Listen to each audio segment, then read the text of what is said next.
여러분들 오늘 본문을 읽고 이미 선입견으로 본문 말씀을 결론 내렸을 것이고요. 그 내린 결론은 말은 맞는데 초자본주의 사회에 살고 있는 우리에게는 현실적으로 맞지 않는 말이다 하고 정리를 했을지도 모르겠습니다.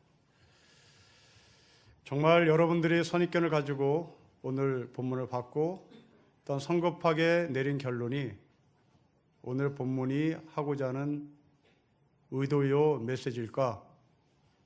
그 질문으로 오늘 본문을 시작해 보도록 하겠습니다. 여러분, 오늘 본문을 관찰해 보면 9절과 10절에 낮은 형제라는 단어가 나오고 10절에 부한자라는 단어가 나옵니다. 개역개정은 그렇게 번역을 했으나 다른 모든 한글 성경은 가난한 형제, 부한 형제라고 표현합니다. 물론 헬라어 본문에서는 가난한 형제, 부한 자라고 표현한 것은 분명합니다만은 그 헬라어의 문법이나 그리고 그 헬라어에서 감겨진 행간의 의미를 보면 가난한 형제, 부한 형제라고 번역을 해도 전혀 무리가 되지 않습니다. 그렇다면 이 책은 형제라는 단어를 썼기 때문에 교회의 공동체에게 준 책이라는 것을 전제합니다. 세상 사람들에게 형제라고 말하지 않습니다. 교회 공동체 사람들에게 형제요 자매라고 말하니 결국 이 야고보 책은 교회 공동체가 읽어야 할 책이란 말입니다. 그렇다면 이 야고보서를 읽어야 할 1차 독자는 1장 1절에 말한 것처럼 예루살렘에서 뿌리가 뽑혀 흩어진 12지파, 다시 말하면 유대 공동체에서 기독교 공동체로 넘어온 사람들이고 그 기독교 공동체 속에서 핍박을 받아 이제 어딘지는 모르겠으나 당시 로마 제국이 지배하고 있었던 그 어딘가로 흩어진 것입니다. 자, 이때 당시의 사람들은 모두가 다 가난했겠죠. 예루살렘에서 뿌리가 뽑혀 빈 털터리로 로마 제국이 통치하는 어느 지역에 가서 살아야 된다는 것은 대단히 고통스러운 것이고 현실적으로 가난했을 것입니다. 그런데 시간이 가면 갈수록 누군가는 부자가 되고 누군가는 가난한 사람이 되었습니다. 이게 교회 공동체 안에 존재했습니다. 자, 우리는 여기서 질문합니다. 도대체 부자는 왜 부자가 됐으며 어떻게 부자가 됐으며 가난한 사람은 왜 가난하며 어떻게 가난을 살고 있었을까? 상식적으로 생각하면 부자는 열심히 일을 했겠죠. 또 때로는 사기쳐서 돈을 벌겠죠. 도둑질하고 사기쳐서 돈을 많이 번 부자가 있을 것이고 성실하게 일을 해서 돈을 번 부자가 있었을 겁니다. 그게 교회 공동체 안에 있었단 말입니다. 또 교회 공동체 안에 가난한 사람, 열심히 일을 했으나 재수가 없어서 열심히 일을 했으나 사기당해서 가난한 사람이 있었겠죠. 아니면 게을러서 가난을 면치 못하는 사람이 있었을 겁니다. 이게 우리의 상식입니다. 그러나 오늘 본문은 우리가 갖고 있는 상식으로 볼 것이 아니라 당시 2000년 전에 로마 제국 치하에서 살고 있었던 가난한 자, 로마 제국에서 살고 있었던 부한 자가 어떠한지를 찾아봐야 되는 겁니다. 자, 로마 제국은 우리나라처럼 조그만 땅덩어리를 가진 나라가 아닙니다. 제국입니다. 세계를 통치해야 됩니다. 그 세계를 통치하려면 자기네 나름대로 이 제국을 유지하는 사회 시스템이 있었던 것이죠. 그 사회 시스템 중에 길드라는 제도가 있었습니다. 이 길드라는 것은 상인연합제도를 말합니다. 공무원연합제도, 상인연합제도, 학교연합제도, 이곳에 가서 돈을 벌려면 그 길드에 들어가야 하는 겁니다. 그런데 그 길드는 아무나 허락해주지 않습니다. 서류심사에서 통과를 해야 되는 겁니다. 그 서류심사의 마지막 질문 하나가 로마 황제를 하나님으로 인정하느냐라는 질문을 합니다. 이게 마지막 질문입니다. 로마 황제가 하나님으로 인정하라. 인정하면 예스, 인정하지 않으면 노, 체크해라. 로마 황제가 하나님이라고 인정하면 길드에 멤버십을 줍니다. 로마 황제가 신이 아니다, 나는 신이라고 받아들일 수 없다 하고 부정적인 노라는 곳에 사인을 하면 그 사람은 길드의 멤버십을 주지를 않습니다. 길드의 멤버십을 갖지 못하면 구멍가게를 열 수가 없습니다. 길드의 멤버십을 갖지 못하면 공무원 시험 볼 자격이 없습니다. 취직이 되지 않습니다. 자, 예수를 주라고 고백하는 사람들은 이 둘 중에 선택을 했어야 되는 겁니다. 어떤 사람은 나는 예수가 주고 예수가 하나님이시고 예수가 나의 구세주 그리스도이기 때문에 로마 황제를 신이라고 하는데 나는 사인을 못하겠다 거부하면 그 사람은 가난하게 살 각오를 한 사람입니다.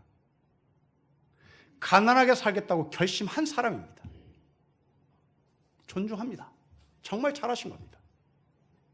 그런데 교회 공동체 안에 누군가는 나는 그러고는 못 살겠다. 나는 애들 학교도 보내야 되겠다. 나는 집도 사야 되겠다. 그래서 로마 황제는 신이라고 하는 곳에 도장을 찍습니다. 길드 멤버십을 갖습니다. 그 멤버십을 들고 구멍가게를 차리고 사업을 하고 공무원 시험도 봅니다. 여러분, 이 사람을 배교 환자라고 탓하시겠습니까? 야고보는 놀랍게도 그들을 탓하지 않습니다. 둘 다 형제입니다. 길드에 가입하지 않아 가난하게 살 것도 결심한 사람, 가난한 형제. 너가 현실에 벽을 넘지 못해 나는 취직을 해야 되겠다. 나는 구멍가게를 들여서 살아야 되겠다. 그리고 사인했다고 하더라도 야고보는 그 사람을 부한 형제, 부자라고 말합니다. 여러분, 이것은 직장을 다니는 여러분에게 선택해야 할 현실입니다. 이번 주에 혹시 회사에서 고사를 지내는데 여러분들은 그 고사를 어떻게 받아들이셨습니까? 돼지 대가리에 절을 해야 되는데 여러분들 하셨습니까? 안 하셨습니까? 안 하셨습니까? 잘하셨습니다. 그런데 인사고과에는 마이너스입니다. 각오하셔야 되는 겁니다. 그런데 사인을 했습니까? 돼지 머리에 절을 했습니까? 승진을 하겠죠. 그리고 여기서 예배 드리고 있습니다. 이 사람을 탓하시겠습니까? 신사참배를 하지 않으면 교회 문을 폐쇄하겠다고 일본이 방침을 정했을 때 신사참배를 거부해야 되겠습니까? 네, 잘하셨습니다. 그런데 어떤 목사님은 교회 폐쇄시키는 것이 너무 안타까워 나라도 신사참배에 사인을 하고 사랑하는 주의 백성들을 한 자리에 모아서 예배 드리도록 기회를 제공해야 되겠다 라는 의미로 그런 생각으로 가서 머리를 조아린 사람을 손가락질 하겠습니까? 지금 야고보 사도가 하는 말이 그 얘기입니다. 최근에 정당의 한 대표가 석가탄신일날 절에 가서 합장을 하지 않았습니다. 그분은 교회 장로입니다. 아니, 전도사입니다. 여러분들은 이 사람의 행태를 보고 어떻게 해석하십니까? 잘하신 겁니까? 네, 잘하셨습니다. 장로니까, 전도사니까 잘하셨습니다. 그러나 결심해야 합니다. 정치를 해서는 안 되는 겁니다. 표를 모을 생각은 하지 말아야 되는 겁니다. 그게 결심입니다. 절을 하지 않고도 표를 모으겠다? 그건 불가능입니다. 그런데 그 사람이 절을 했다? 그렇다고 그 사람이 장로직이 박탈됩니까? 그 사람이 하나님의 백성인 것이 거절됩니까? 그렇게 절을 하면 표를 얻겠죠. 그럼 정치하는 겁니다. 야고보는 그 야당 대표에게 너도 여전히 형제라고 말합니다. 이명박 대통령이 장로였습니다. 절에 가서 절했습니다. 누가 이 사람을 장로가 아니라고 말하겠습니까? 김영삼 대통령이 절에 가서 절했습니다. 표를 긁어 모았습니다. 누가 이 사람을 장로가 아니라고 말할까요? 여전히 그 사람은 형제입니다. 여전히 그 사람은 주 예수 안에서 형제요, 자매요, 장로요, 전도사요. 그 신분은 변하지 않습니다. 이게 성경의 세계관입니다. 우리는 절하지 않은 사람을 쉽게 세우고 절한 사람을 깎아내립니다. 길드에 사인한 사람을 깎아내리고 길드에 사인하지 않은 사람을 지켜 올립니다. 그러나 야고보는 그 둘을 형제라고 부르고 있습니다. 때문에 오늘 본문의 메시지는 부자를 탓하고 가난한 자를 높이고 하는 이원적인 이분법적인 메시지를 우리에게 전달하는 본문이 아니라는 것을 분명히 해결했습니다. 그러면 야고보가 시비를 거는 게 대체 뭘까 하는 겁니다. 여러분 9절부터 11절을 유시 보시면 야고보는 이 사람이 어떻게 부자가 된 것을 시비 거는 것이 아니라 부자가 무엇이냐라고 하는 부자에 대한 철학, 부자에 대한 신학적인 문제를 우리에게 던지고 있습니다. 야고보는 어떻게 저 사람이 재테크를 했느냐, 어떻게 저 사람이 돈을 벌기 위한 테크놀로지를 갖고 있었느냐에 대한 시비를 걸지 않습니다. 재테크를 시비 거는 것이 아니라 이 사람은 돈에 대한 필로소피, 이 사람은 돈에 대한 시올로지가 무엇이냐라고 질문하는 겁니다.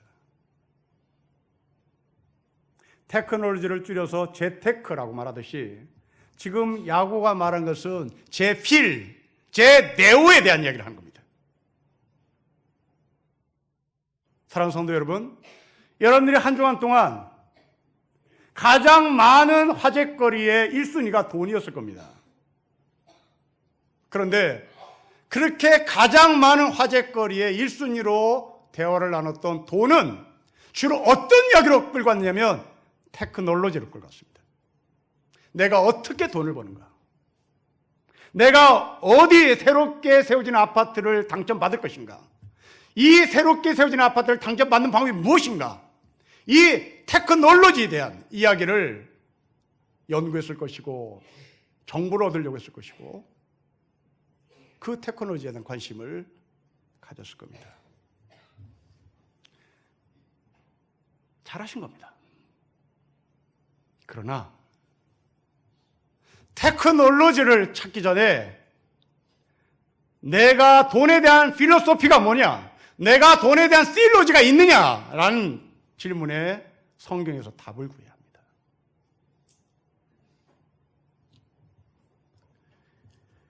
오늘 본문에 나오는 가난한 형제, 부자인 형제, 여러분 인류 역사는 항상 이 두 그룹이 존재하죠.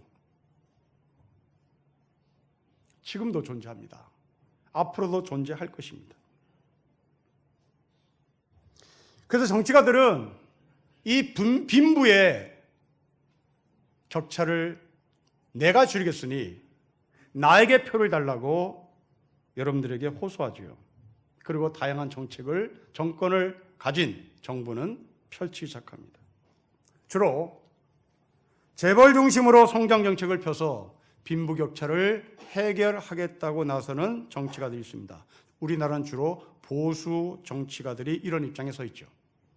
반대로 서민들의 소득을 높여서 빈부 격차를 해소하겠다고 주장하는 정치가들이 있습니다. 주로 우리나라에서는 진보라는 사람들이 이런 정책을 펴죠. 그런데 문제는 보수 정책이나 진보 정책이나 빈부의 격차는 해결되지 않습니다. 아니, 해결할 수가 없습니다. 왜냐하면 진보나 보수나 테크놀로지에 대한 관심밖에 없기 때문입니다. 재벌은 이렇게 돈을 벌어야 된다. 노동계는 이렇게 돈을 벌어야 된다. 그건 영원한 평행선입니다. 과연 성경은 재벌 중심의 경제 정책으로 빈부격차를 해소할 건가? 서민 중심으로, 소득 성장으로, 소득 성장 주도로 빈부격차를 해결할 건가? 성경은 그렇게 말하지 않습니다. 성경은 그런데 일관되게 흐르는 맥 하나가 있습니다. 성경이 말하는 돈의 필로소피, 돈에 대한 시올로지는 소유가 아니라 관계입니다. 돈을 소유로 보는 것이 아니라 돈을 관계로 사용하기를 원하는 신학입니다. 증명해 보겠습니다. 여러분, 창세기는 족장시대에 대한 이야기입니다. 씨족이죠. 아브라함, 이삭, 야곱, 요셉, 족장입니다. 여러분, 창세기에 이 족장시대 이야기를 읽어보십시오. 여기에는 돈 많은 사람 부자로 말하지 않습니다. 돈 없는 사람 가난한 사람으로 말하지 않습니다. 아브라함, 이삭, 야곱, 요셉 시대에 가난한 사람은 고아요, 과부요, 나그네요, 이방인입니다. 왜? 공동체에서 떨려나간 존재이기 때문입니다. 창세기 족장 시대에는 공동체에 붙어 있으면 이 사람은 가난한 사람이 아닙니다. 공동체 밖으로 밀린 자들을 가난한 사람이라고 말합니다. 여러분, 이 시대의 과부 부자 많습니다. 이 시대의 나그네 부자 많습니다. 그러나 고대 시대의 과부, 제 아무리 돈이 많아도 가난한 사람, 고대 시대 창세기 시대의 나그네 이방인, 제 아무리 돈이 많아도 그 사람은 가난한 사람입니다. 소유의 관점에서 돈을 보는 것이 아니라 관계의 관점에서 돈을 보는 신학을 갖고 있습니다. 또 하나가 있습니다. 출애굽한 이스라엘 백성들이 광야로 나옵니다. 출애굽한 이스라엘 백성들이 광야로 나와 만나와 메추라기를 먹죠. 그런데 열심히 일한 사람은 만나와 메추라기를 다른 사람보다 더 많이 거둡니다. 하지만 그 잉여물에 대해서는 하나님께서 썩게 만들어 먹지 못하게 합니다. 여러분, 놀랍게도 이 광야 시대 이스라엘 백성들에 대해서 가난한 사람이 없습니다. 여기는 부자도 없습니다. 왜? 40년 동안 공동체가 한 방향을 해서 함께 갔기 때문입니다. 관계입니다. 광야 40년 동안 이스라엘 백성들 사이에서 열심히 일을 해 만나 매체를 많이 거둔 것을 썩게 만들고 그 40년 동안 이스라엘 공동체 속에서는 가난한 자와 부한 자의 클래스가 없었단 말입니다. 함께 그 가나안 약속의 땅을 걸어가야 할 공동체로 묶여 있었기 때문입니다. 그런데 여호수아 정복정지를 통하여 이것이 균열이 가기 시작합니다. 아간이라는 사람이 가나안 사람의 재산을 갈취하죠. 소위 소유가 시작됩니다. 갖고 싶었던 거죠. 아간은 그 자리에서 즉사합니다. 성경은 소유를 굉장히 부정적으로 보는 겁니다. 이렇게 균열이 갔던 이스라엘 백성들이 여호수아의 정복 전쟁을 승리로 이끕니다. 그리고 12지파에게 땅을 다 분배하죠. 12지파에게 땅을 분배하며 제도 하나를 만들어 놓습니다.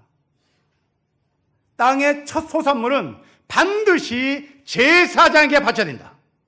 곧 이 말은 너희가 땅을 분배받아 지은 농사의 소산물들이 네 것이 아니라 하나님을 대신하는 제사장에게 바침으로 말미암아 이 제사는 하나님과 관계를 맺고 있어야 된다 하는 이야기가 바로 제사장에게, 레위인들에게 갖다 바치는 양식입니다. 잘 유지해갔습니다. 그러나 시간이 지나면서 힘 있는 자가 힘 없는 자의 땅을 빼앗는 일이 시작됐습니다. 바로 그 사건이 아합의 포도원 사건입니다. 나봇이라고 하는 사람이 갖고 있는 포도원을 아합이라는 왕이 뺐습니다. 이때 뒤에서 충동질했던 사람이 아합의 부인 이세벨인데, 이 이세벨은 바알신을 섬기는 여자였는데 바알신은 최고의 미덕이 소유였습니다. 이때부터 이스라엘은 소유로 부와 가난의 개념이 넘어가 버립니다. 그 결과 이스라엘 망하죠. 여러분이 알다시피 남북으로 분단되고 바벨론 포로 잡혀가고 남유다는 공중분해되고 이스라엘은 1948년까지 2000년 동안 유리방황합니다. 자, 이 배경으로 오늘 본문을 다시 읽어보겠습니다. 여러분 9절부터 11절을 천천히 읽겠습니다. 시작. 낮은 형제는 자기의 높음을 자랑하고 부한 자는 자기의 낮아짐을 자랑할지니 이는 그가 풀의 꽃같이 지나감이라. 해가 돋고 뜨거운 바람이 불어 풀을 말리면 꽃이 떨어져 그 모양의 아름다움이 없어지나니 부한 자도 그 행한 일에 이와 같이 쇠잔하리라. 여러분 9절을 가난한 자는 돈을 관계의 관점에서 돈의 신학을 쥐고 있다면 10절의 부한 형제들은 돈에 대한 신학을 소유로 봤다라는 말입니다. 자, 이런 예가 성경에 있었는지가 궁금합니다. 있습니다. 놀랍게도 누가복음 16장에 소유한 사람과 관계를 맺는 사람이 동시에 나옵니다. 먼저 소유에 대한 이야기입니다. 누가복음 16장에 나오는 부자와 나사로의 이야기입니다. 성경의 이야기는 이렇습니다. 부잣집 대문 밖에 거지 나사로가 살고 있었습니다. 그런데 이 나사로는 부잣집의 상에서 떨어지는 음식 부스러기를 먹고 살았습니다. 다시 말하면 쓰레기를 먹고 살았다는 얘기입니다. 그 쓰레기를 먹고 살았으니 피부병이 생길 리가 당연하겠죠. 그래서 이 거지 나사로는 피부가 헐었다고 합니다. 영양 결핍입니다. 이 두 사람이 죽습니다. 한 사람은 지옥 갔고 나사로는 천국 갑니다. 지옥에 간 부자가 아브라함에게 부탁합니다. 아브라함이요, 저 나사로에게 나사로의 손가락에 물 한 모금을 묻혀서 내 이 갈증나는 입술에 한번 터치해 주세요. 한번 대주세요 라고 부탁합니다. 여러분, 이게 이상합니다. 아니, 아브라함에게 바로 얘기하지. 아브라함이여, 당신이 손가락에 물을 묻혀서 나에게 갈증나는 입술을 해결해 주세요 라고 말하지 왜 나사로에게 합니까? 왜 나사로에게?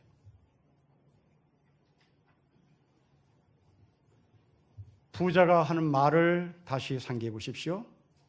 나사로의 손가락에 물을 묻혀서 내 입술에 대게 주세요. 여러분, 부자는 자기 집 대문 밖에 앉아 있었던 거지에게 한 번도 음식을 준 적이 없습니다. 관계가 없었습니다. 몇 년을 산지 모르겠으나 거지 나사로가 대문 문 밖에, 그 부잣집 문 밖에 몇 년을 살지는 모르겠으나 한 번도 이 부자는 나사로와 관계를 맺어본 적이 없습니다. 그리고 지옥에 간 겁니다. 이 지옥에 간 이 부자가 깨달은 게 있습니다. 아, 사람은 관계를 맺고 사는 것이었구나. 이 관계를 맺고 살아야 되는구나 하는 것을 알게 된 이 부자가 아브라함에게 말하는 겁니다. 나사로에게 나사로의 손가락이 내 입술을 대게 해주세요. 관계를 맺게 해주세요. 이게 부한 형제들이 이것을 못했다는 말입니다. 가난한 자들은, 가난한 형제들은 그것을 했다라는 말입니다. 에릭 프롬이라는 사람은 소유냐 존재나 책에서 소유를 정의하기를, 소유는 쾌락을 추구하는 마음, 감정이라고 정의합니다. 여러분, 부자는 소유를 통하여 쾌락을 누린 사람입니다. 그래서 성경은 이 부자에게 말합니다. 그 부자는 비싼 옷을 입었고 화려한 옷을 입었고 금은 보석을 몸에 휘 감았다고 얘기합니다. 소유는 쾌락을 유지하기 위한 방법이었습니다.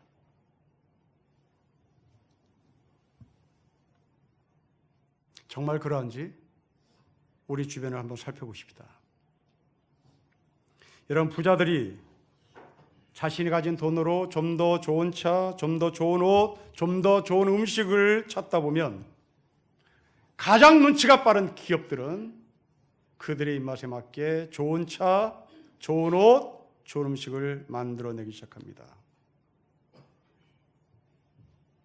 그 기업의 하청을 맞았던 제조업자들은 이윤을 더 많이 남기기 위해서 더욱더 사치스러운 물건들을 만들어냅니다. 여기에 소매상인들은 화려한 물건일수록 마진이 높기 때문에 필수적인 사업보다는 화려한 음식, 화려한 옷, 화려한 자동차 물건을 만드는 쪽으로 소상공인들은, 소매상인들은 그쪽으로 붙습니다.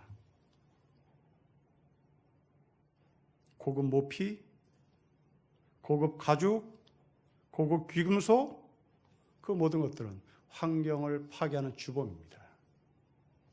그리고 죽는 겁니다. 여러분들이 갖고 있는 다이아몬드, 아프리카에 애기들이 하루에 1달러를 받고 노동력으로 캐낸 보석입니다. 우리는 그것을 몇 천만 원 주고 사는 거죠. 그 다이아몬드는 우리 생활에 아무 쓸모 없습니다. 아무 쓸모 없습니다.